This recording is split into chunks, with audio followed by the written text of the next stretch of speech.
Hey everyone, James K8JKU. I'm putting the final touches on a special episode of the Everyday Ham, an interview with Ray Novak, N9JA. It's a great interview. He shares a lot of his personal experiences, his history in ham radio, as well as a little bit what's going on at ICOM America. When Ray joined the interview, he was live at the EAA AirVenture air show in Oshkosh, Wisconsin.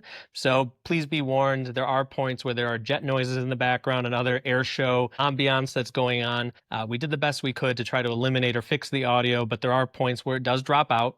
Be patient. It will come back. We hope you still enjoy the episode. Also, my audio, I do apologize. I joined at 2:30 a.m. at an airport hotel with Wi-Fi that is not the best, so my audio has a little bit of a delay and drops in and out.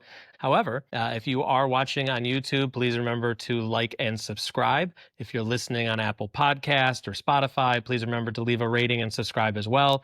You can find all our links to our socials and other information at www.everydayham.com. And with that, I hope you enjoy this interview. Welcome to Everyday Ham, where ham radio meets the real world. Get ready for casual chats, real stories, and a bit of everything else. Perfect for every ham and wannabe ham. Okay, we are here joined by Ray Novak, N9JA. Ray, thanks for taking the time to join us today. We are all kind of spread out all over the world. I'm in Germany. Jim is in his home office. Rory's back in South Line as well. And Ray, where are you today, if you don't mind maybe introducing yourself and what's going on? Ray Novak, N9JA with ICOM America. I'm here in Oshkosh, Wisconsin for the 2026 EAA AirVenture. We work with the Warbirds of America for a special event station. And, well, it's going to be fun. I mean, right now there's a sailplane right now, so we won't hear much noise out of that. Perfect for podcast recording, yeah. Yeah, there you go. Just to show you guys a little bit underneath the awning here. Oh, let me stand up and walk around here. Are you guys a quick... Yeah, I was going to say, are you teasing a hex here? Or? Yes, indeed. Yeah. Man. So this is a radio waves hex beam that we've got. Okay. And you can see it's a pretty good size. And on the back of my coach, we've got a US Tower ALM31. I don't know how I'm doing for Zoom or anything else, but it's mounted on a trailer mount. We've got 3 different pieces of coax running up to it. And I mean, this is my personal coach, but hey, I gotta wave the flag here for the love of ham radio. Of course. And then my call signs. But on the top there, we've got a Comet GP3, and I'm sorry, this was soft ground when I rolled in on Friday. You can see the ruts. Tripping over them. But we've got a Radio Waves off-center fed dipole. We've got their hex beam, and on the very top is a Comet GP3 for VHF and UHF. And when I say I'm into Warbirds, I'm not kidding. That is cool. I mean, as far as you can see, there are planes out here and then I'm right here with a reenactment camp. Sorry about all the sunlight here. And then we've got what we call Fighter Town, and I'll walk over here with you guys. I mean, you can see the Warbirds provide us nice signage to get people to roll in here. Tuskegee Airmen set up. And I mean, isn't that beautiful? That is pretty cool. You guys are in the thick of it there, Ray. I am, but come on, guys. P-51 Mustangs, World War II, Corsairs. They moved the Dauntless. Anyway, that's what you see. I was going to say, you don't get to radio in that kind of environment very often, so that is that's something unique. No, absolutely. You don't, and because we possibly have some rain coming in and wind, I've got the canopy down, but it's nice to get to play with some of the toys. Yeah, absolutely. It's a beautiful coach for one. We're getting the full tour here. Appreciate it, Ray.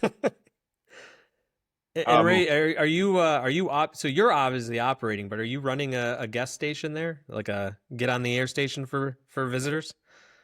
Yeah, this is what our primary thing is. So we're using a 7760. Nice. This sits out on the table. Then we got 200 watt RF deck. There's a 9700 behind there. So we had there goes the F-35, guys. We hear it. Oh, yeah. Oh, there it is. Oh, there it is, yeah. Oh, that's pretty awesome. So I hope everyone likes really cool jet sounds, because that's what you're going to get right now. No, that's cool. Pulling out both, and let's see how well these things work for noise canceling. All right. Because he does a 15-minute show, and you guys are wanting to do a 30-minute show. Half of it, I won't even be able to hear you guys. We'll work with you on that one, Ray. Yeah, Like we'll you work said, with it's just awesome to have you here this evening. Now, I do have a question for you. You mentioned that there is a special event station out there at Oshkosh. Can you give us a few details on where we can find that and when it's spun up there? Well, there's two of them, and since this is recorded, the special event station will be done with. We shut down on Saturday. Okay. But we're Whiskey 9 Whiskey, W9W, and when I do the CQ, I'll call out CQ20, Whiskey 9 Whiskey, Warbirds of America, special event station for the 2026 EAA AirVenture, calling CQ. And Awesome. then when we work through the contact, we tell them if you QSL, please QSL with Kilo 9 Echo Charlie Foxtrot, we will have a commemorative QSL card. And shoot me an email. I will send a GIF over to you guys that we've used on social media that will show the previous QSL cards that we've done. Man. Yep. Okay. Today we had a young man who was looking at getting his amateur radio license from Australia. Oh, wow. Okay. Oh. Yeah. Cool. And Oshkosh brings in a pretty diverse crowd, right? So folks from all over, not just in the United States, but from everywhere.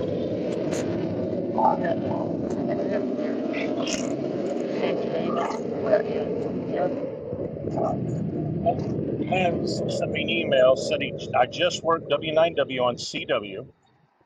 I hate that I'm not there, but thank you for the contact. And let's see. Delta Lima 8, Radio Delta Lima. And what was so funny is last year he's operating and then the F-35 takes off. And in a few minutes, he's going to come down about 500 feet just as fast as he can below the sound. We hear it. And we're just at the dangerous end of the engines when he does that. Jeez. Yeah, when he comes by, I'll tell you what, Ray, it about washes everybody out of the out of the podcast. That's cool crazy to hear, though. I imagine in person, Yeah. it's just ear splitting out there. But it has to be an awesome spectacle. Oh, this is incredible. I talked to one ham a couple years ago. He was a retired Pratt & Whitney engineer, and he helped develop some of the radial engines that are used in the planes that I was showing you guys, those Corsairs. He sent me a nice package with decals and historical information about some of the engines that he designed. He is a ham radio operator. He told me how many years that he had spent out here and what he did and everything else. And he goes, hey, thanks for putting it on the air for us. And here comes that louder.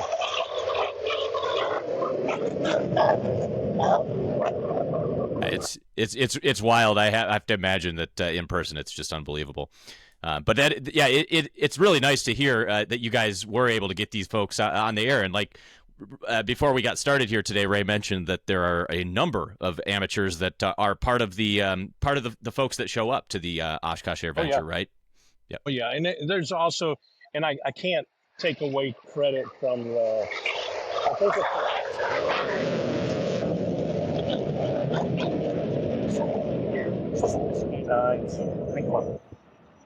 and they're up at Kid Venture to let the kids see a little bit about ham radio. So we're not the only ones down here. Camp Schuler, there's a bunch of hams that will put up verticals and things like that. And they start looking up for W9W, and I'm sorry, I haven't had time to get it up on QRZ, but we do have a good time and draw a lot of people in here.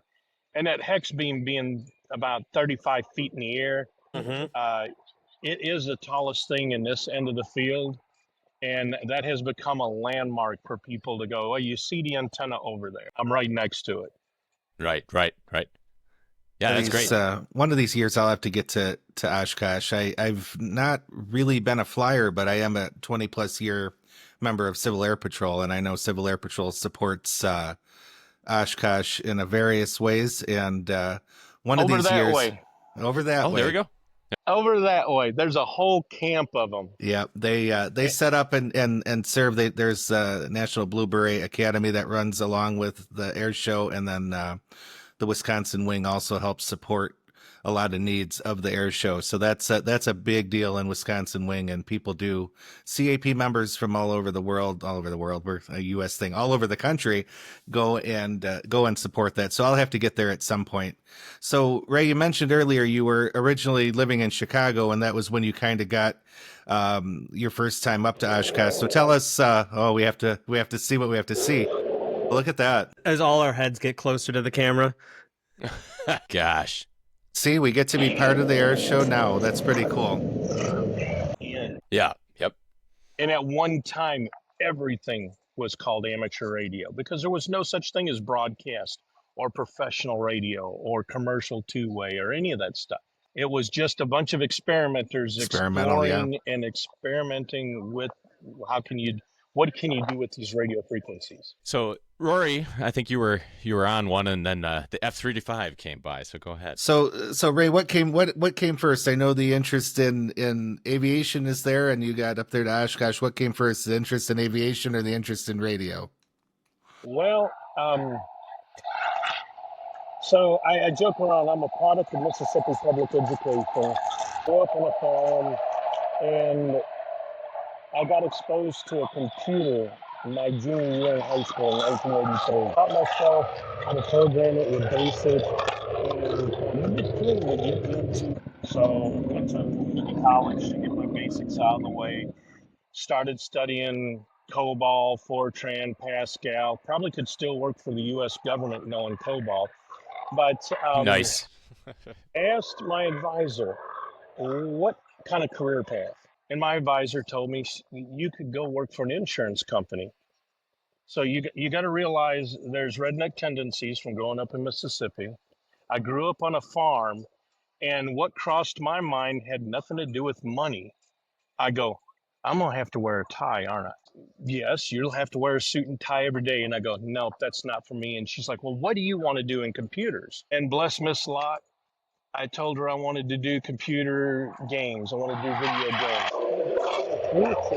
No one want to sit around a computer and play games all day. I do think that that's a common thing that perhaps a younger individual might say, right? But even now, folks would say, hey, if I'm working on a computer, I might want to help program a game. Game is photographic. My youngest would cry because, well, Josh is watching the screen. He sees where I respawn and he kills me. And I'm like, Jojo, you're either a shooter or a target, son. So well, true. Everybody's like, well, your son's not going to amount to much. All he does is play video games. I go, you know what? Looking back today, he could be sitting there flying drones and making all kinds of money. Because Sure. he's got this kind of hand-eye coordination. Absolutely. So I look at it, don't chastise today's youth that they're doing something different than what you think is normal, because they're inventing tomorrow's technology. Well, a lot of people think we're strange for the ham radio stuff, but I have two kids. I have a 10-year-old and an 8-year-old, and they actually will encourage kids now to play video games because of the hand-eye coordination, as you said. Also, there's a lot of games out there now, building blocks like Minecraft. So people code for these things now at a young age. They do creative arts and other things with them. So, the evolution of a lot of things is real, and you're exactly right. Don't put down kids because they want to do something that maybe isn't, the everyday. And that's one of the most important things. Everything can be a skill. Gentlemen, I got a neighbor that just stopped by just to show you how friendly. He brought me something to eat. Nice. Well, that's good. And do I look like I miss many meals? Well, happy to have a snack then. Those are good. Thank you very much. So what snack did he bring, by the way? What snack is this, sir? Yeah. Chicharrones. Oh, nice. Chicharrones with kind of like Cheech and Chong. So chicharrones, okay. Nice. All right. Sounds good. There's that F-35 doing something else over here. Oh, he's coming in for a landing, so he's doing a Harrier landing. Okay. Oh, that's cool. There we go. I've only I seen would that love on to see TV, one of those so- actually set down. I imagine it's quite a show as well, right? Not only can they take off in very short order, but imagine that they have quite a bit of control in that landing too. So nice. I have also heard, speaking to the idea of computerization of all those things, that F-35 is very dependent upon the computer for part of its flight patterns, right? Like the way that it flies is very computerized, right? I don't know much about it, but it is very interesting to see how technologically advanced that thing is. There we go. Well, very good. And by the way, these are addictive. I'm gonna let the F-35 land there for a second. Okay. You guys can still hear that? Yeah. Yeah, a little bit. It's a weird sound. It sounds kind of like a vacuum cleaner when it gets stuck on the rug. I would, Well, yeah. I'm If glad that it if doesn't that visualizes it for you. Well, I'm glad it doesn't sound like a Roomba with a cat riding it. No, it's not quite that. I told you guys this is going to be a wild ride with me. I don't think you're going to get It's me all to set up good. in 30 minutes. Well, that's just fine. That is just fine. Yeah, we're happy. So do they bring out that? So all the aircraft that are out there, are those all for the most part privately owned folks that fly out to the thing for showing off of their own personal stuff? Or I don't know much about it, so I'd love to know more about how do they get them all there? But yeah, most of these, the Warbirds are individually owned. We got to hear Jack Rouse from Rouse Racing. He started a business because he owned a P-51 Mustang, and they don't make the engine parts anymore. So he started a business to build P-51 Mustang engine parts. Okay, yeah, that's pretty cool. The owner, if you guys do any lawn care, Scott's Lawn Care, he's a Warbird enthusiast. He's out here.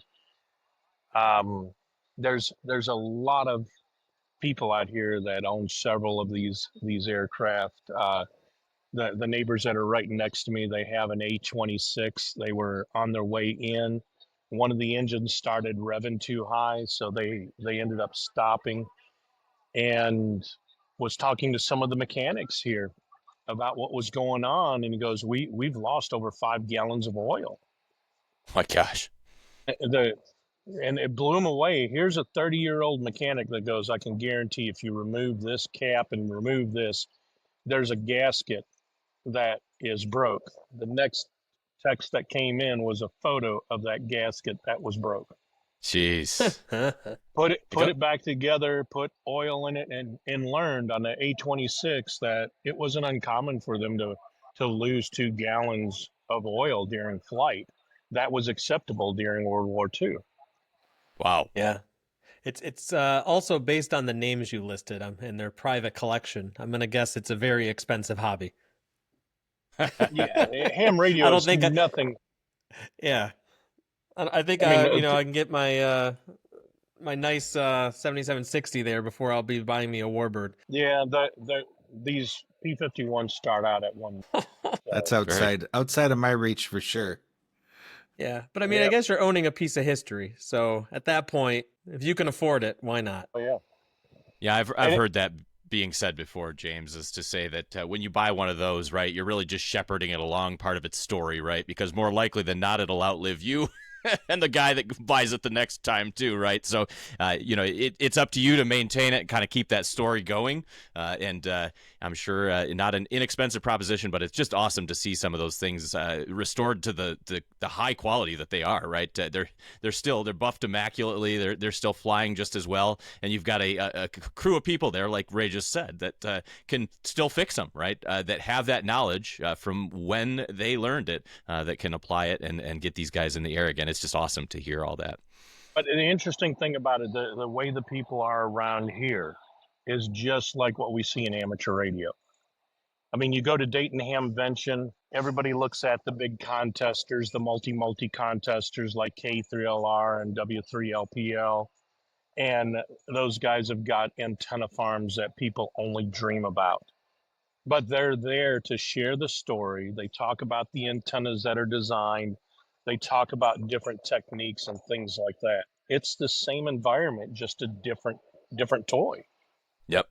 Yeah, that's a great example, right? And certainly I think some of those big names that you just listed, right, in amateur radio, we've all probably looked at their QRZ page or seen the antenna farm and said, "Man, wouldn't it be sweet to have access to that with all those with all of that that reach that those antennas bring?" But most of us, especially all three of us, working with much more compromised situations here, and so enjoying the hobby nevertheless. And I think that you can scale it to whatever you have available to you, whether it be a very inexpensive radio all the way up to a very nice radio like the 7760 and same with antenna, right? You match that antenna to the situation that you operate in. All three of us are kind of in a limited situation. I have a DX Commander in my backyard. That's a vertical antenna that has worked well for me. James runs something similar, and we've run NFEDs and that type of thing on HF as well. So, right, it's nice to see your hex beam out there in the field, and I imagine we dream of a hex beam one day. We've talked about it a few times, but I think that's on the list for all of us. We're all HOA hams, though, unfortunately. So it's which is why we love POTA. Yeah, no hex beam going up on the balcony here. That's for sure. And the thing is, I'm the same way as you guys. Everybody's like, "Oh, you've got an antenna farm." No, I don't. I live in an HOA area to keep the family happy, and it takes the pressure off of me. Yep. Because the maintenance and upkeep of those type of radio systems is unbelievable. Yeah, absolutely. And I don't get enough time at home. I mean, we were talking beforehand. I was just in Germany for Friedrichshafen at the end of June. Then I'm here. I drive the coach home on Sunday.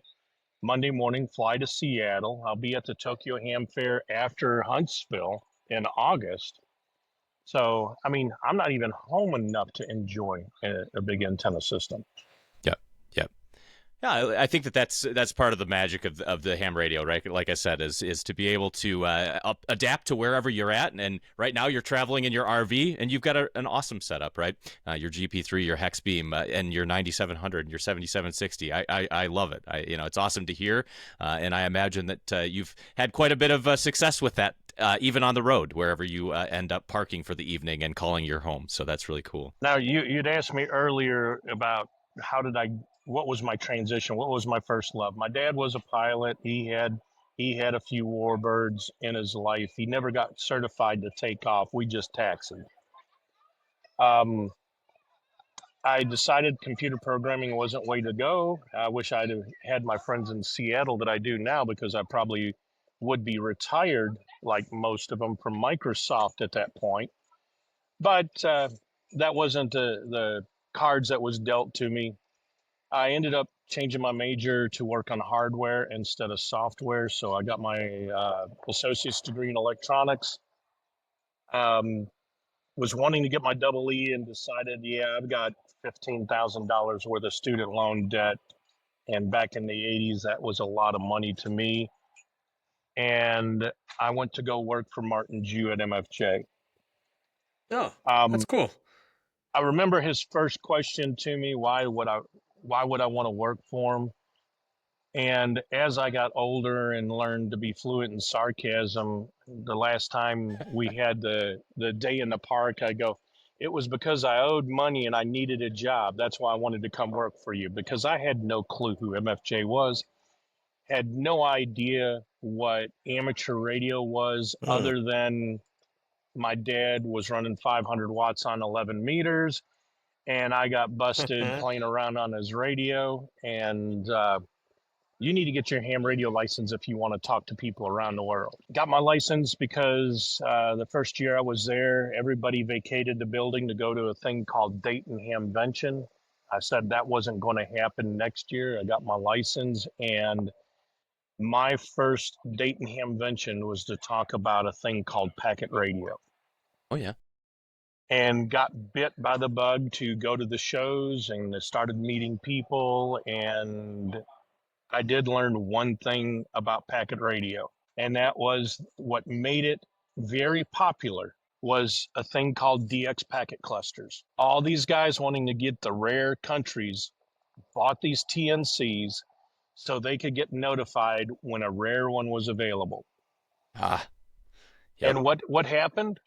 It was an old ham that would ask for a young kid that knew about computers to come set it up. And that computer never got shut off. That 2-meter mobile never got shut off. Don't touch it. It's black magic in the corner that gives me my DX spot. That's awesome. You know, it's we think about, you know, I sit here and I'm looking at my phone blow up with ham alert as we're sitting here, and very, you know, that's such a simple thing now. It's fascinating to sit back and take a moment and think about where that all got started. And of course, I got licensed in the early 2000s when there was still a little bit of packet going on, but the internet was starting, of course, or was there already, of course. But I do know a couple of hams. They're all silent keys now. They did do the packet DX cluster, and that was kind of exactly how Ray just described. It was a thing. They couldn't tell you exactly how it worked, but it told them when they needed to find what they were looking for on the air. So that's a cool story. Reminds me of a couple stories some of the older hams I once knew told me. Well, I'm hijacking you guys real quick. There's one of those Corsairs firing up right now. Okay. Yeah, just to the and then the next one farther out, the one with the bigger nose, is about to fire up as well. Okay. That looks like some type of bomber. And then there we go. We got the guys in the orange vests walking away. But I'm so I'm jumping around. This is Matt Bauman. He's one of the local guys here. Turn around, show the shirt. Very cool. Yep. So when we're operating, they see exactly what we are when we're sitting in the chair operating, and then the Warbirds of America. And his son earned his earlier today over here walking around. Eli. So this is what we're looking at, some of the operators. So he earned his shirt today with how many Qs? 6 Qs. Good Where's work. the Right. call sign? So he doesn't have his call sign yet, but he's getting his feet wet here. He'll Good, have one good. soon. Yeah. The guy said congratulations. Yep. Absolutely. Good work. So this is being recorded. It'll be next week, so you can tell all your fans. I'll send you the link. Have a great day. Thanks. So November 9, it's one of those hard ones. November Mike Hotel. November 9, November Mike Hotel. Okay. It's fun to get a little insight into these special event stations. I hear them all the time, right? For all different reasons that they're on the air, and I think it is just a really neat way to promote some things that are either ham radio adjacent or are looking for another way to get themselves seen and heard, right? And so it's cool to see a little behind the scenes from W9W there at Oshkosh. I haven't seen any of that before.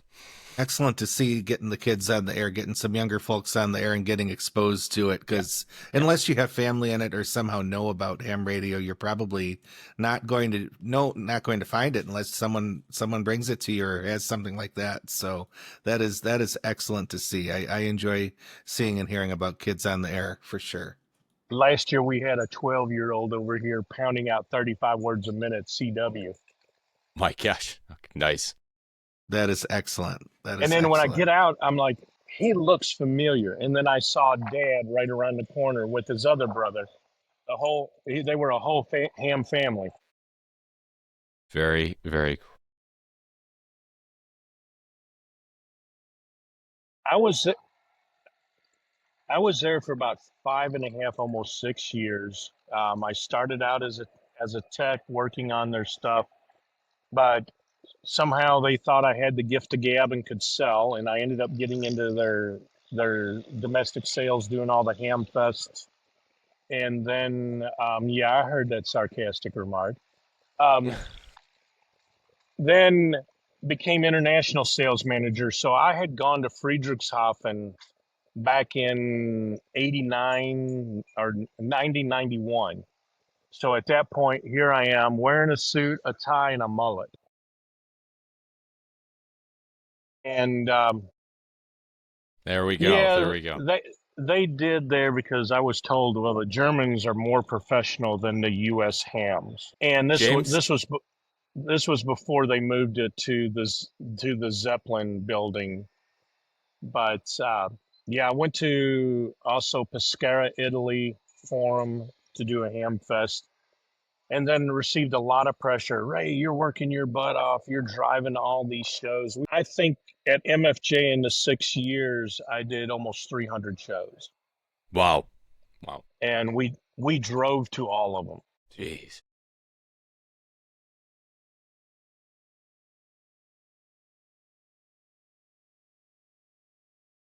Yeah, that was a big mistake with the suit and tie. Yeah, I get to have more fun now. We fly to the shows now, but one of the interesting things is you need to go work for a real manufacturer. And I kept hearing that so much. I got on board with ICOM through their technical support department because it's most corporate America. You need to have a 4-year sales degree to get into sales. And I didn't have that. But I had a friend that I'd met going to the different shows that got me in through the back door into technical support. And it took me a year and a half in technical support to people start seeing, hey, maybe he's got some sales skills. Yep. Yeah, and then good. 4 years after that, they moved me to Chicago. I spent almost 4 years in Chicago as an outside salesperson, selling all of our divisions: land mobile, amateur, aviation, and marine products. Then the person that was running the amateur division decided to take a career change, and that opened a door for me. So I became the national sales manager for ICOM's amateur division around '96, Wow. and Okay. I haven't looked back yet. Yeah. So now I'm in charge of not only amateur, but the aviation division and the marine division for ICOM America. Wow. What, if I can ask there, Ray, I mean, I assume that the amateur division's the most fun for you, since you've kind of come up in it, but be curious, how much time do you spend on any one of those three, right, at any given point? Is amateur represent a lot of your time? Can you break it down at all for us? Amateur and marine are the two that I spend the most time on. Aviation has been kind of, I would say, stagnant for us because I've been doing all three divisions for the last 4 years. So right after COVID, and our product in the aviation industry is pretty mature. But we are showing a concept radio here at this show. I let my sales team uh, do the booth. I come out here and watch these guys, Nice. and the only time that I can get on the air, because you got to realize I'm salary, so I'm never really off the clock. Sure. So when we start getting some of the FCC purists out there going, oh, well, you're under an ICOM tent, you can't be on the radio.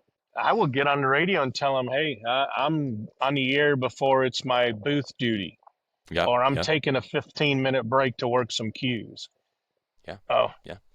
That's one of those under, things that you don't ever think about, I think, when we talk about folks in the industry that are also amateurs at heart and are doing it as a hobby, right? There is a sort of a conflict that we even have thought about here on the Everyday Ham thing, as as we kind of get this thing rolling. What is business? What is pleasure? And how do we make sure that we're respecting the rules of the FCC, as it were?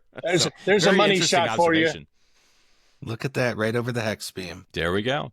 Yeah. That is an awesome shot. It's NA1 Goodyear. There's 2 Goodyear blimps here because it's 100th anniversary.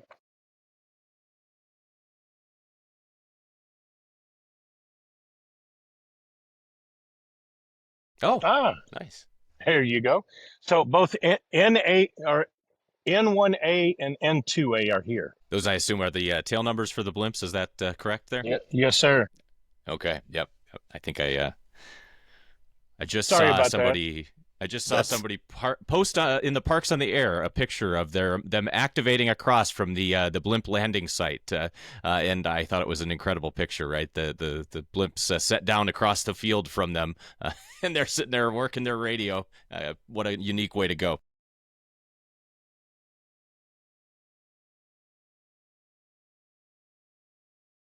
Oh, Okay.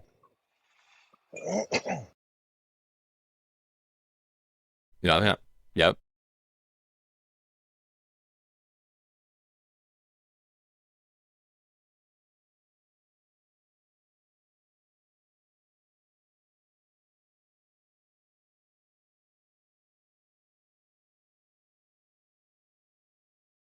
These these are all ham shows that are on our list. We hope to go to Germany someday, and I hope to go to Tokyo someday. And Yeah. that one's coming up too soon for this year. I think I need to save a few more quarters before I can go to Tokyo. But with It's a Tokyo fun right show. around the corner, I guess that means we're coming up on a year of the 7760. Is that true? I think that was last Tokyo that was unveiled. Yeah, that was unveiled at the Tokyo Ham Fair. I was invited to come out, and Josh Nass from Ham Radio Crash Course and myself did a live stream from the show. We were watching. We were talking about trying to do something like that from Friedrichshafen, but then we looked at the logistics that when the show opens is midnight. He's like, "Yeah, Ray, love you, but not that much." Yeah, we were all tuned in as our local club here, the South Lion Club. We were all nerds and got online and got all together and had a big party, wondering what was underneath the curtain for that one. And I'll tell you, it was nice at Dayton this year for us all to get our hands on and take a look at it. We didn't operate with it. I guess we could have gone over to the Dayton Amateur Radio Club station and played with it at their special event station, but didn't make it over there. But at the ICOM booth, it was excellent. And I'll be darned, I wish I remember the name of the fellow who came over and talked to us and was exceptionally friendly and forward with our questions and letting us look at it and look under it and look at all the things. So that was cool. It was nice to have our hands on it. The one in the ICOM booth. Yeah. Yes. Yep. Yep. That's my buddy Scott. Scott is Okay. M7SS. He's here operating the special event station for me. Okay. So while Matt's the local guy, Scott comes in. He's a pilot, and we have a lot of fun together. He's retired Microsoft, and it was funny. We did a couple of field days together, and I'm an honorary member of the Microsoft Amateur Radio Club called Microhams, and we got a gentleman's agreement. I don't complain about their software; they don't complain about my radios, and we get along perfectly. That sounds like a Nice. good plan for sure. I think those cooperative agreements like that are those go a long way. You can help each other out and just keep it nice, of course. Well, last year was extremely funny because, as you can imagine, a Microsoft guy is anti other OS manufacturers, Of course. and he goes, "I'm pissed at you," and he's like, "I'm pissed at you," and I'm like, "Why? What did I do? You made me go buy an iPad." I go, "Dude, I didn't make you buy anything." He goes, "Yeah, you did. You told me about Marcus's software, Marcus Oh from yeah. Germany, that works on an iPad that controls the 705." Yes. And I'm like, "Oh, it's a good thing that I brought my 705 here. Take it home." After we set up last year, he stayed up to about 1 or 2 o'clock in the morning playing around with the 705, setting it up so he could do FT8. And then I've got a buddy pole buddy stick. Mm-hmm. Scott put the radio over by the buddy stick because it's like a 6-foot coaxial cable for it. And then he's walking around here working FT8 on his iPad. He goes, "Dude, Nice. this is so cool." Yeah. And then I reminded him it was my 705, and he's like, "Yeah, I got to buy one of these." Sold another one, Ray. You sold Yeah. another one. Yeah, one addiction But at a that time. software from Marcus does work incredibly well. Yes.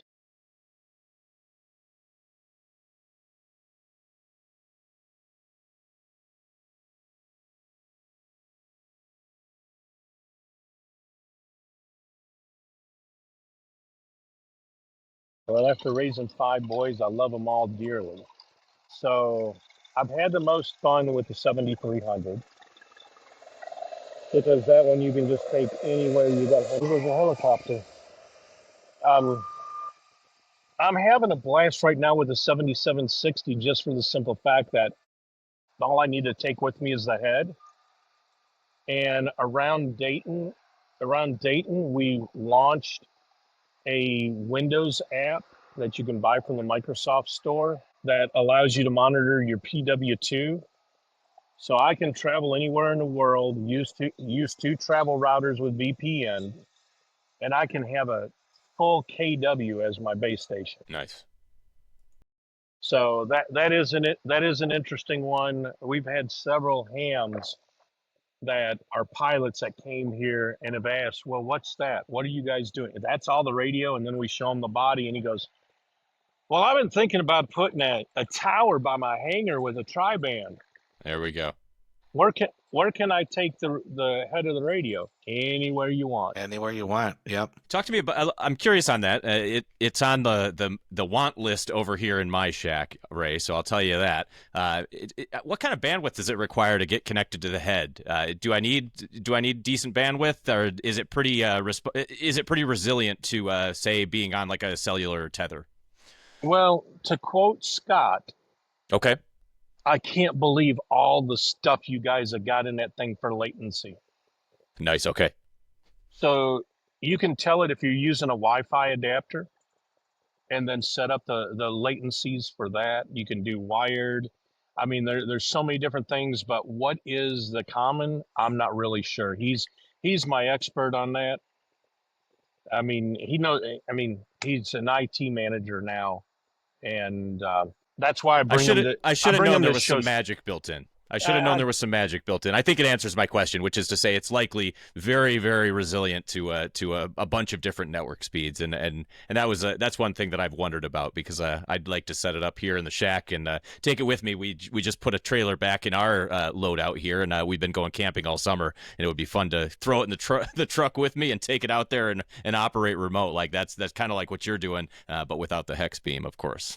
I had a guy tell me he's got an F350. He's put the body in the back seat of the truck. Okay. And has a Scorpion screwdriver in the bed of the truck. And he's using the 7760 as the remote head of his HF Mobile. Oh man. I don't know. Jim's got an F350. Is that on your list? Sounds like a plan. That does sound like a dream setup there, guys. I like it. I like it. 200 watts out the back of the truck without any extra work.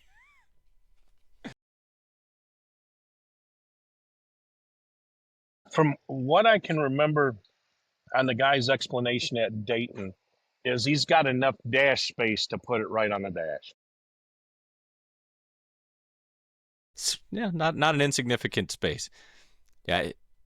Well, it's a absolutely amazing looking radio, and I would love to put a little more time in with one before I finally get one in the shack here. But it was fun to put hands on it for the first time down in Hamvention this year. It was, of course, my first Hamvention, going down and seeing you guys in the booth, being able to see all the stuff that you guys do, and it was just really awesome. You had a huge presence down there at Hamvention, and I have an ICOM 9700 that I run as my primary UHF and VHF rig here in the shack, and it's just an incredible radio. So absolutely wanted to see that, and I can see a future where both of those sit next to one another in this shack. So really fun to see it firsthand, and hopefully we'll have one here eventually. And I'm still trying to figure out what is my favorite one. I mean, the 705, the story with Scott. Can't remember the website for it, but there was. Go ahead.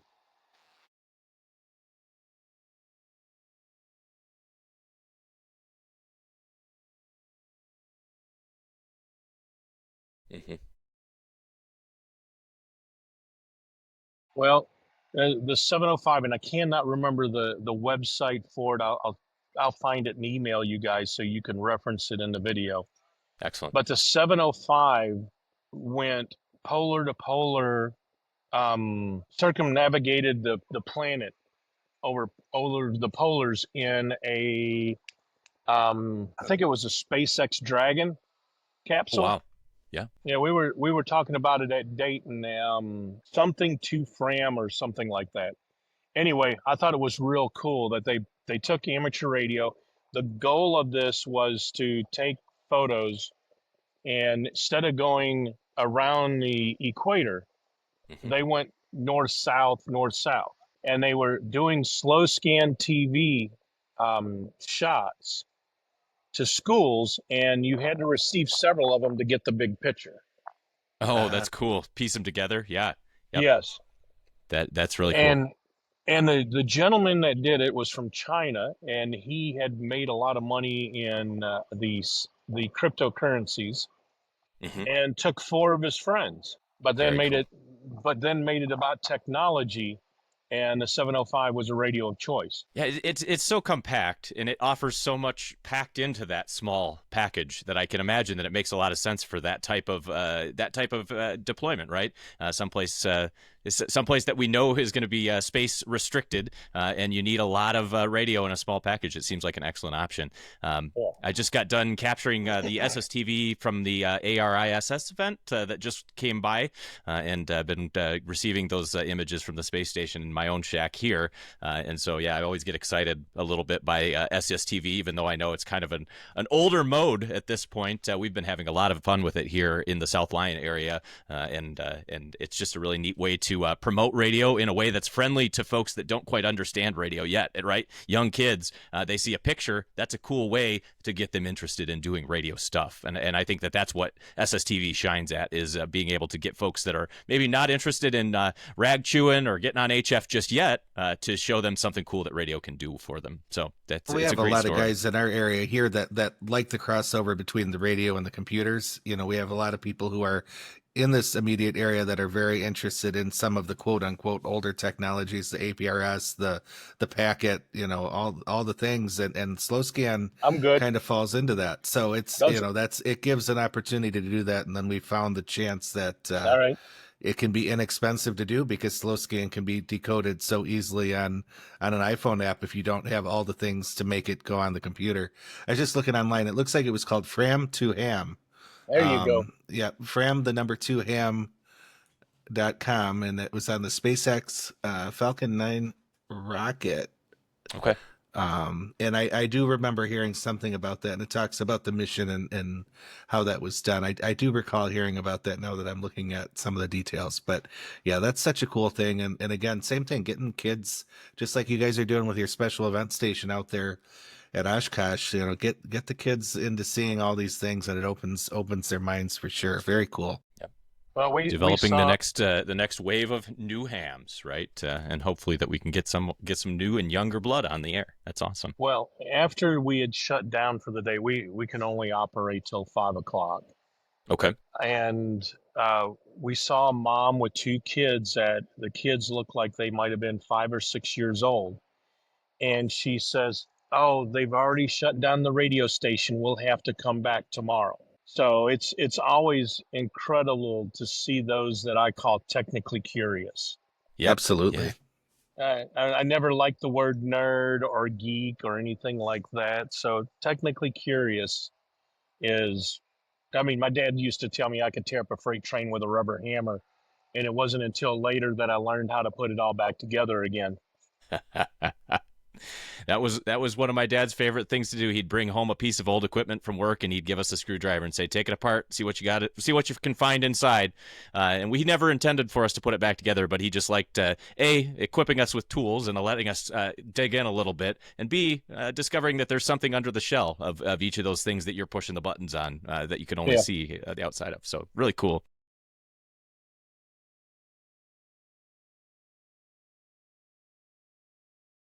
Yes, I have.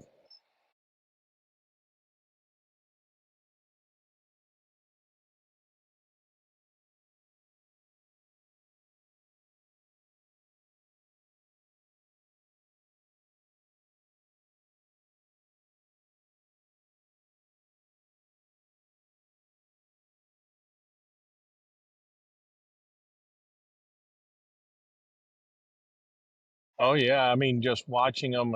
A lot of our radios, like the 2730, our dual band mobile. It is CI5, which is Charlie India Victor, which is computer interface version 5. It was the CI4 back in the late 80s, and then they moved it over to TTL Logic and called it CIV. Our radios are all the way backwards compatible on the CI5 from the early 90s. But this dual band mobile is computer controllable using that same technology, the same command sets to change VFO frequencies, directly enter in frequencies. I'd love to see schools start coding and doing stuff with that. I mean, you don't have to hack in them and start trying to learn how to program machine language and things like that, but remotely controlling a radio, I mean, that's fun.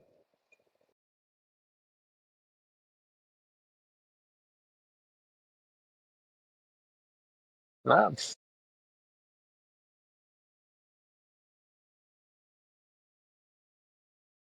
Now, one of the other things is you were talking about slow scan TV earlier.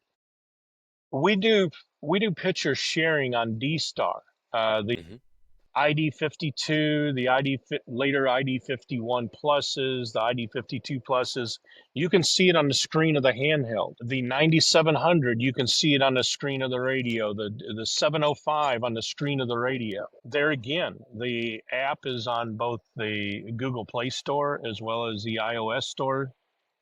And reverse engineer that protocol. See how they can control the radios. It's still going to be the CI5 command structure for controlling the radio, but you guys can figure out how we're doing the data because the radios have a modem built into it. All you're doing is sending ones and zeros to send the image. Oh, that's a neat idea, James. And like I said, I think it does appeal to that younger audience that you're talking about right there. And it does look, I just did a little Google search on CI5 while we were talking, and it looks like you guys have a ton of documentation out there pretty clearly available too. So like you said, no hacking required. It's something that you can go out there, learn a little bit about, and probably put into practice. So, and the thing is, everybody talks about how great open source is. That CI5 protocol has been published since the 90s.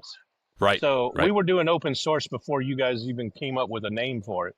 Yeah, I got it. Yeah, it's nice. I just broke the reference guide open, and it's pretty clear here. I did have the ID52 here in the shack, and that is a slick radio. I had the anniversary edition myself, and sharp radio for sure. And I should have given a shot there. Rory and I have a tendency to play across town. He has some D-Star equipment in his shack. I have some in my shack here. So we've dabbled in digital around this area, and it's really interesting to see. We'll have to do some images on D-Star between my 5100 and your 9700. We'll have to do that at some point because the 5100 can do it with the app and the Bluetooth module that I have. So that's I have that installed on both the 5100 in the house and the 5100 in the car. So that is something we could do at some point. Always like discovering a thing that I wasn't aware of, and it just goes to show there's so much that all of these radios can do. You just need to get Ray on to chat about it, and he'll tell you something you didn't know. I honestly had forgotten about the about sending images by D-Star. I'll pull that out. We'll have to do that across town so you can see that. Good. Well, I don't know how much footage you guys have got to fill your show with, but I guess I will continue down this path of my favorite radio. Okay. And leave you with this. Okay. My favorite radio is always the next one. I can I acutely feel that statement there. Absolutely. we're always waiting and ready. I'll tell you, we're right on top of paying attention to what's next and very, very interested. It's fascinating watching the technology, both you mentioned the 7300 earlier and how that one, that was a tremendous value. I mean, that radio, crazy good value for what it does and what it is. And so many of our friends, one of my close friends and James and Lewis, a bunch of people on our club have had the 7300, but look back at the 718, that thing's still chugging along. That's a solid radio, and it's still built on solid technology. Did you guys stop making that one and then start making that one again? It had a start and a stop, if I remember. It did. A lot of the components, because of COVID, became no longer available. Okay, so that's the story what we did is we took the FPGA technology out of the 7300 and use that architecture concept to put an FPGA in a 718. So it's still, but there again, I look at it and I'm like, okay, I got a choice between a 718 and a 7300. Yeah. Yep. Yep. I'm sorry, 7300 hands down. Every Yeah. day. Yep. Definitely. Sound card built into it, band scope, display, user interface is just so easy to operate. And even though we've seen others release new product, Mhm. and oh, you got to update it. You got to update it. Really? What needs to be changed on it? There's a wish list, and I still have people that argue with me from the very first video I did about that radio. It's an entry level SDR. Mhm. A lot of the things that people are like, well, I wish it had this. I wish it had that. It's entry level, guys. Yeah. It's a great way to look at it, right? Is that lets folks get in the door with SDR to have a radio that can do as much as it can for the price point that you guys offer it at. It's still a hell of a radio, and I can totally understand where you're coming from on that. And it's pretty comical too, because a lot of people reference lists of receiver performance, and it's very one-dimensional. Yep. Yep. I mean, the contesters, well, I need to have this receiver because of this. Okay, well, how many submenus do you have to go into to make changes? Yeah. I mean, you can lose cues because of a submenu. Yeah. And if the goal is to work as many cues as possible, then wouldn't you want to do that? Yeah, I think you're definitely on the ease of use bandwagon there, and we can understand that 100%. The easier the radio is to make it do the thing that you need it to do when you need to do it, that is the most important thing, right? Operating at its foremost, and hopefully the technology just kind of works with you, not against you in the way that you're operating. So very good. Well, Ray, I want to thank you personally. I know we're going on just about an hour, and it's been an absolute pleasure having a chat with you here. Love to have you on and talk a little radio and talk a little bit about ICOM and your background here.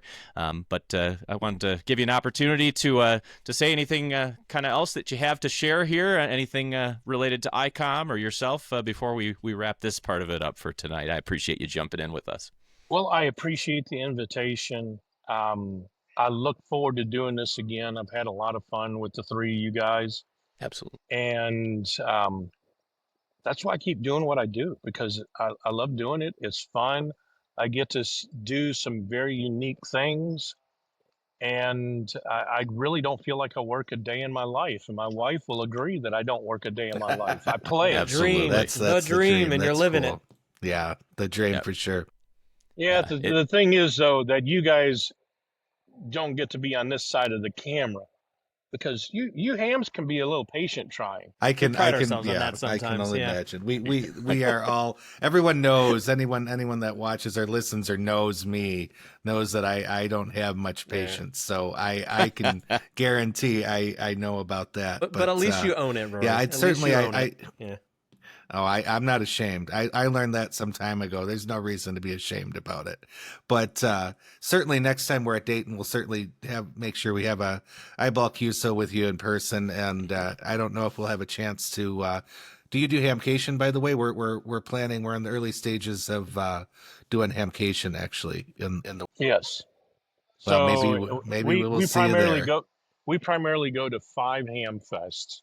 Okay. And Dayton being the largest, Hamcation being second, Huntsville being third, and then Seaside, Oregon.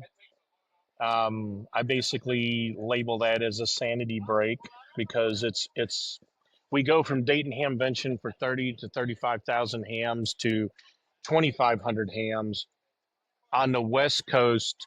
Get to hang out on the beach and just listen to the ocean. So you need that break after Hamvention, I would imagine. That's for sure. That's a different environment for sure. Heck, I needed that break after Hamvention just from being a spectator. So that I can only imagine after being a presenter and doing the booth there. So that's for sure. What's next? Tokyo's next. Are we expecting something to be covered up underneath the curtain at Tokyo this year? No, I've got Huntsville Ham Fest next, and then the weekend after that is going to be the Tokyo Ham Fair. And speaking of technically curious, one of my neighbors stopped over, and um, I'm hanging out with a video show. So this is Bruce. Bruce Bruce? Hi, Bruce. is a chief technology officer. I I sent him an email last night, and his email address doesn't have his name at all. It's Snake at. And I saw that, and I start cracking up. I mean, this guy is more fun than a barrel of monkeys, because he was telling me he really doesn't have a job title, but he is the. Hold on, I'm going to see if I can remember this, Bruce, because it references a book that I had read, and it was very interesting. He is the cheese relocation ambassador. Okay. If Cheese you've ever read the relocation. book Who Moved My Cheese, that's Yeah. him. Yeah. He's Yep. Okay. he's about doing different things to change the way people do. Nice. Smart. And it was very funny. He works for this company. He comes over, he sees the ICOM red umbrella, and he's like, "Are you with ICOM?" And I go, "A little." And then he rattles off a part number on one of our network products that, I mean, it takes very unique people to understand and install these things. And what he's done is taken multiple technologies. He's taken our airband base stations, interfaced it with our interoperability box, which he called, it's a VEPG4, and has interfaced it with our Wi-Fi based radios. Wow. So they have many fixed base operations across the United States and a couple of international ones. And you really can't have humans there 24/7, 365, but the company is. Mhm. And they use these Wi-Fi radios for anybody to answer a pilot that's coming into one of their controlled airspaces. And it interfaces to his computer with a dongle. And I'm like, okay, how did you get involved in this? He goes, this real curious thing years ago called a computer. And I keep telling my Jeez. guys, our goal is to get him interested in getting his ham radio license, and he's fighting it real hard. I was gonna say, is that the next Oshkosh? You're gonna get him licensed? Get a couple I'm VEs sure. there? I was gonna say, I'm sure you can get a bunch of VEs around and bamboozle the guy and get him his license. I'm No, sure it could be done. I just want him to sit down at a radio, because when you've got Oh, control okay. ops that are extra class license holders, you Mhm. can sit down and operate. Absolutely. So the 12-year-old young man that came here from Australia, he's wanting to get his ham radio license, but he had never had anybody take the time to sit him down at a radio. And he operated and got about 10 to 12 Qs. He's going to Great. go back home and get his license. Good for him. He should. Well, it'll be good DX when he gets on the air. There you go.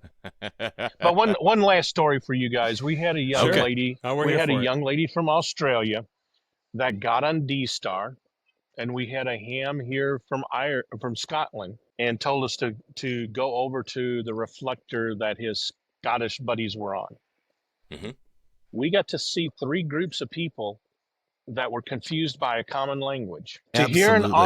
To hear an Aussie with a U.S. call sign talking to Scottish people, and I can't remember what animated movie it was, but McSqueezy was the beaver. You guys go search YouTube for McSqueezy and listen. That's what these guys sounded like talking to this Australian young lady. I have That'd a be hard quite enough the time adventure. on Reflector 24 Charlie, which is linked into a bunch of Detroit area repeaters. There's a Scottish fellow that gets on there and talks to someone local. I have a hard enough time with one American accent and one Scottish guy when they get going. So yeah, you've reached that's your I can peak. only imagine. So you're in the Detroit area, you said? Yeah, We all are. three of us are Yeah. Metro Detroit, west side and north side of the metro area. So yep. Okay, so one of the directors for the Warbirds just passed away. He's from Detroit, and worked down at the Detroit airport. working for Jack Roush and keeping his airplanes FAA certified. Mm-hmm. I've known John Russman for many years, 30 plus years, and he's the one that said, "Yeah, let's let him do it." Very good. So Yeah, that's he's a silent key, and it was always funny. He would come here at least 10 times a day just to get out of meetings. Well, I like that he had an out. I mean, when you got a trailer full I of think toys, that's a good plan. yeah, Absolutely. Absolutely. it's easy to get distracted. Yeah. But I guess from our point of view, Ray, I really do want to thank you, by the way, for your time. You've been more than generous with us.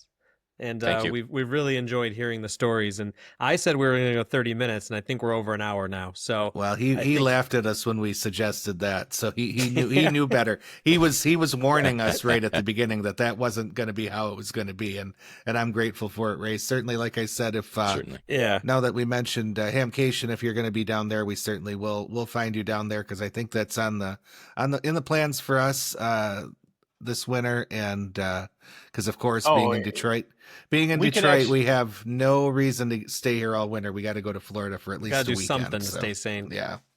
Well, you guys may not ever invite me again because I'm a Blackhawks fan. So That's okay. I'm a hockey fan in general, so you're still welcome. Yeah. I mean, it's Okay. questionable now, but I think we can you'll say still out be loud that the invited. Red Wings haven't been on the greatest run for the last couple or many years. you at mean this the point, dead so. things?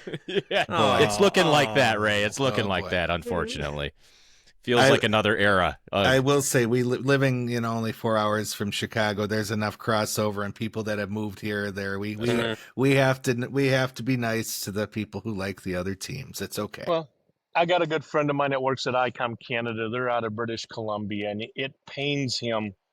It pains him to fly through Chicago O'Hare, especially when the Blackhawks are in for the Stanley Cup. Oh, yeah. He goes, the ugliest colors you could ever imagine are hanging at O'Hare Airport. And he even jokes, he goes, man, I'm going to have to become a Seattle Kraken fan to get a Stanley Cup. Oh, don't do that to Well, yourself. despite its origins rather being from Canada, they haven't had much luck in the Cup. No. For Well, I many mean, years. Florida just keeps winning, so I guess you just That's have to true. be in Florida now. That's the Turns out secret. if you get paid really well and you want to live in a really nice place, you go down and play hockey in Florida. There Right? you go. You're on the ice all day, and then you go out to the beach at night and sip yourself a Mai Tai. It sounds like a pretty solid setup for me. Now, I do have a show idea for you guys. Okay, from we're all ears. Tales from technical support. Ooh, okay. Because I Okay. did go through both MFJ technical support as well as ICOM technical support, and some of the tales that I could share with you guys that just make you laugh hysterically. Love it.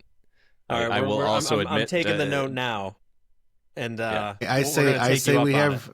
I was gonna say, I say we have Ray back, and we do tales from tech support. Absolutely, I think we'll be having a good laugh. I can only imagine. I know some of the stupid things I've done. I can only imagine what other people have done. Well, I did tech support to, for 5 years, so I know. there you go. You guys could share some of yours too, but I'll share gosh. one with you to give you an idea. Okay. ICOM had a T21 at one time. It was a 2-meter handheld, micro handheld. It was about 5 inches tall, and part of that was a nickel cadmium battery that popped in the bottom of it. So we're talking about 4-layer boards and very complex design. Guy calls me up, and I keep hearing a stupid clicking noise. He goes, I'm looking at your T21, click, click. I'm wanting to do the Mars mod to it, click, click. I've got it open. I go, okay, what board are you looking at, sir? And he tells me, click, click.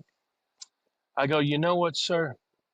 The best thing for you to do is to put it all back together. Well, why is that? I go, you come anywhere close to that board with that Weller 100-watt gun that I keep hearing you heating up, you're going to vaporize traces in the board, and you're going to be SOL.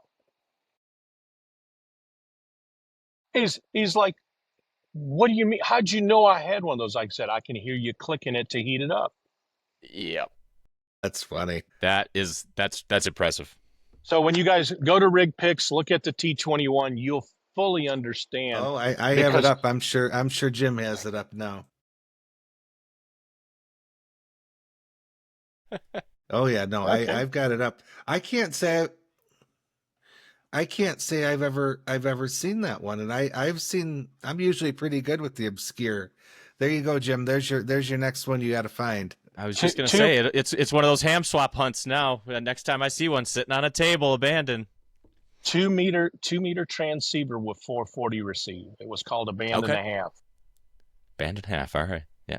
And we had the one that's even more rare is the T41, which was a UHF transceiver with 2 meter receive. See that? Well, well, that's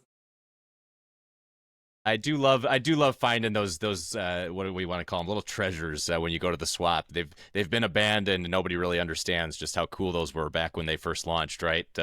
They've kind of been forgotten, but that's just a great one to the look. Z1A is another one where the front panel would remove off the radio. Then you would put your speaker micro adapter, snap it in the head place, and then snap it, and then it was your speaker mic. Yep. The See, ARRL killed it. Instead of talking about the technical wonder it was, they trashed it because the audio was tinny. because the speaker was in the removable head portion, so it had to be smaller. Okay. It was a Yeah. ceramic disc. Okay. Yep. I mean, Yep. there again, it's that technology that Absolutely. before. I mean, we even had the 900 and the 901 that we ended up using fiber optics because we needed the data throughput that you could not get on wire. So it was expensive to remote the head of the radio because it all communicated over fiber optics. You said that was the ICOM 901, huh? All right, I'm gonna Nine, have to look that one up too. 900 and 901. Oh my. Okay. A Wow. lot of ham radio operators would take the RF modules. I mean, it came as 2 meter 440, but then you could add a 220 module, an expanded receive module, a 10 meter Oh, yeah. FM module. And I'm looking the at it. guys would take a repeater controller that would take one of those RF modules, and then you'd add a band to your repeater. Oh wow. Okay. Yep, I see it listed here. The optical fiber cable interface unit EX766 was the number for it. Apparently, that is is a cool looking radio. I won't lie. Yeah, that was a sexy little radio for back in the day. Now I think it's like it might have had 50 memory channels. And today's people, man, they go nuts over how expensive the handhelds are. Yeah. My first radio that I bought was not an ICOM. It was formerly known as Trio, and that thing was $650 in the late 80s. Oh, wow. And you had to buy the tone encoder decoder board to access the repeaters, which was another $75. Jeez. And trust me, MFJ didn't pay that well. That one took a little saving for. Yes, it did. Jeez. Yeah. See, those are some awesome gems to hear. Like, I didn't have any idea some of the cool stuff that you guys had put out in the past. I always love finding out about those older rigs that just had unusual and awesome engineering for their time, right? Things that were pushing the envelope even way back when. And one of the things that's kept me with ICOM over 30 years is I've met the founder. He's a real nice gentleman. And first time I met him was at a Lamb Mobile show. We start talking as ham radio operators. And he told me his philosophy was to develop performance and technology, not worry about making it as cheap as possible. And you take a look, I mean, people complain about ICOM being the most expensive out there, but you take a look at some of the technology that we're doing in the ham radio world. Who'd ever thought you'd find a 10 gig commercially available off the shelf transceiver to do 2 meter, 440, 1.2, 2.4, 5.6, and 10 gig. Mm-hmm. And I mean, yes, it's spendy, but you take a look at the guys that have experimented and built their own from transverters and start calculating in your own time, that gets pretty spendy. Anyway, you guys, I can talk all day long about ICOM radios and the different things that they've done. And the technology. I mean, everybody wants fiber to their house. Why? Because of the data speeds. That's what the 900 901 did. I'm still looking at it. I was mesmerized clicking through pictures of that. That might be Rory the next. will be looking for one. I'll for be his looking. car. No, I don't think I need that in the car. I'm good with my Nice. 5100 in the car. But yeah, that's. I'll be looking for one to play with if I can find one that's intact. When I first started working at ICOM, the 271, 471, 571, 1271, those were your all mode independent band transceivers. I mean, the guys complained, well, why would you put the operating system of a radio on a RAM card? And you take a look, that was in the late 80s. I think RigPix says like 87, 88 when those radios were released, which means they were being developed in 82, 83, 84. That RAM card ran, the microprocessor on that radio ran at 15 megahertz. What was an XT clone running back in the day? Yeah, shoot, not even close. Probably, I would imagine. So That's read unbelievable. only memory and the EPROMs that were available in the early 80s during development of this did not run at 15 megahertz.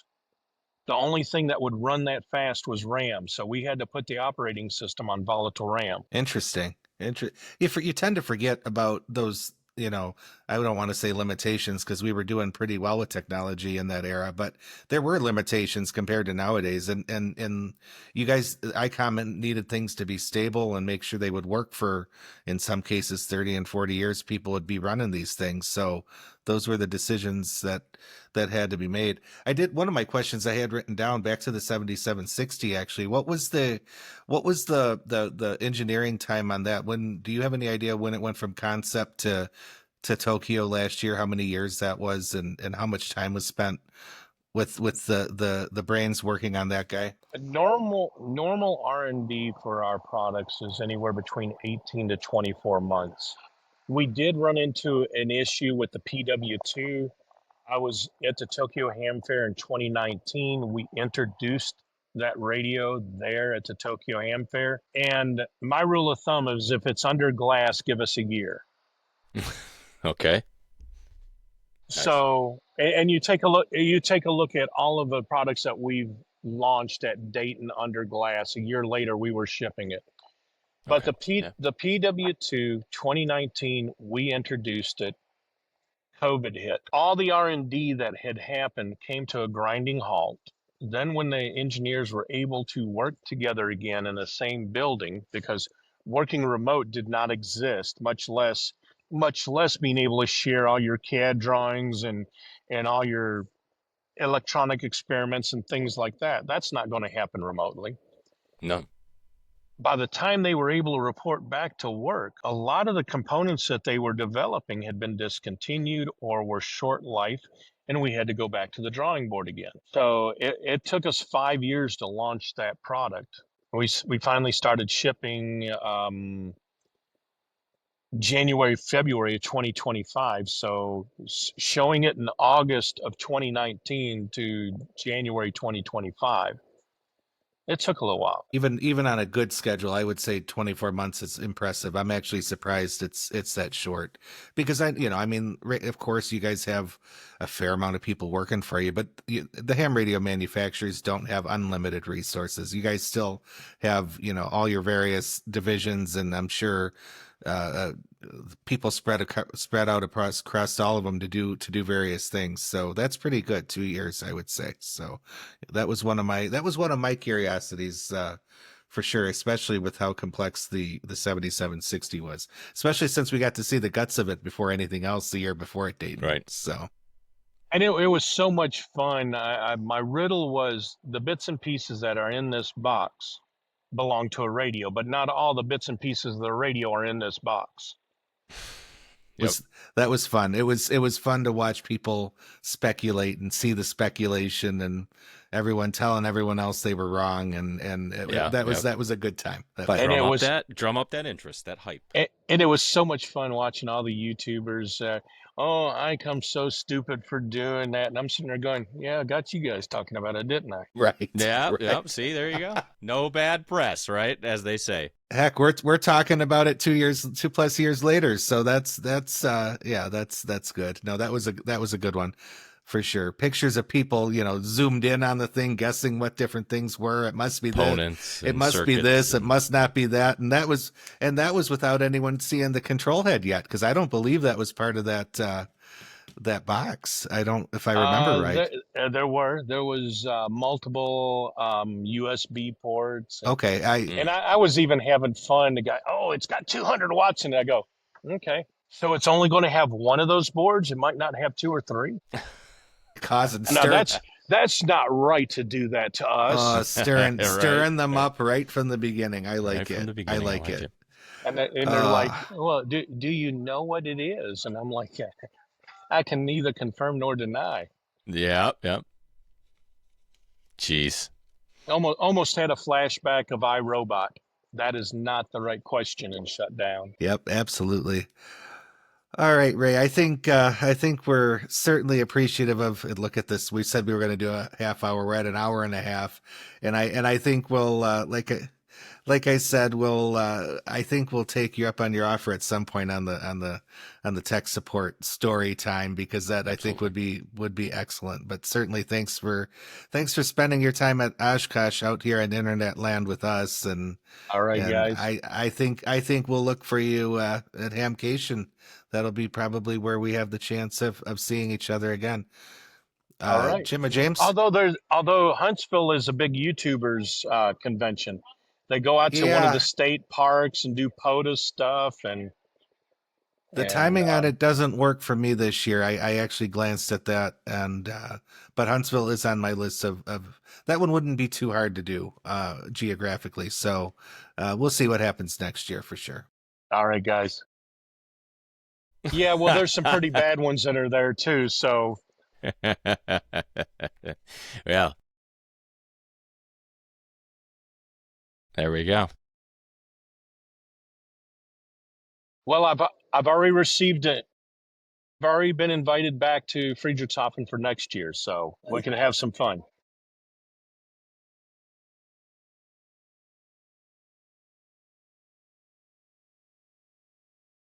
Man, I have a blast doing this stuff.